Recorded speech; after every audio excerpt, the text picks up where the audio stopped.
আমরা খবর পেয়েছি সকাল 11টার দিকে আমাদের আমার বাবা যিনি দেখে সে হঠাৎ করে জানালো যে এরকম ওনার মানে স্ট্রোক টাইপের হয়ে গেছে।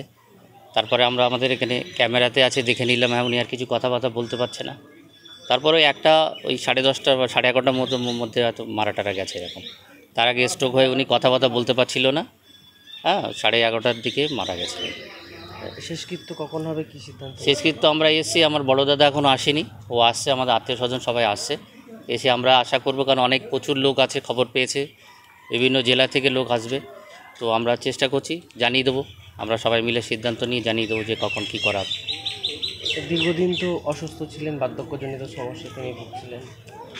বার্ধক্য তো ধরো 2021-এর পর থেকে উনি আর ইলেকশনে কন্টেস্ট করেনি। ভাঙড় থেকে শেষ উনি ইলেকশন কন্টেস্ট করেছিলেন। তারপরে শারীরিক অসুস্থতার জন্য উনি কন্টেস্ট করতে পারেনি। তারপরে একটু অসুস্থ ছিলেন, আমরা যতটা পেরেছি ওনাকে ট্রিটমেন্টে রাখার ব্যবস্থা করেছিলাম। তারপরে আচানক ওনার এইভাবে হয়ে গেছে। আমরা কদিন আগে আমি ঈদের সময় ছিলাম দেখা করেছি, একা কত কথাবার্তা বলেছিলাম। আচমকা হঠাৎ করে স্ট্রোক হয়ে যাওয়ার ফলে আমরা বুঝতেও পারিনি, আমাদের সময়ও দেয়নি যে আমরা অ্যাম্বুলেন্স নিয়ে অ্যাপেলো থেকে আসবো, মানে এতে সে সময় আমরা পাইনি। বয়স কত হয়েছিল আর কোথায় শেষ? বয়স ওনার জন্ম হলো ওনার 31শে জুলাই 1944 সালে। ওই 81 বছর বয়স, মানে শেষকৃত্য সম্পূর্ণ বাঁকড়িতেই হবে। উনি সবসময় গ্রামকে ভালোবাসতেন এবং গ্রামের লোকজনদের নিয়ে উনি থাকতে ভালোবাসতেন।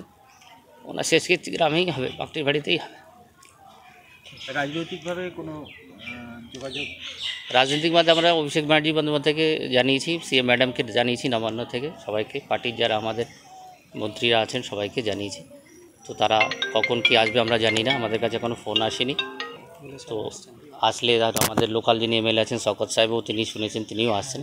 সবাই ধীরে ধীরে আসবেন, আস্তে আস্তে আমাদের পার্টির নেতৃত্ব আসবেন। তারপর আশা করছি আমরা করে আপনাদেরকে জানাবো কখন কি করব না করব।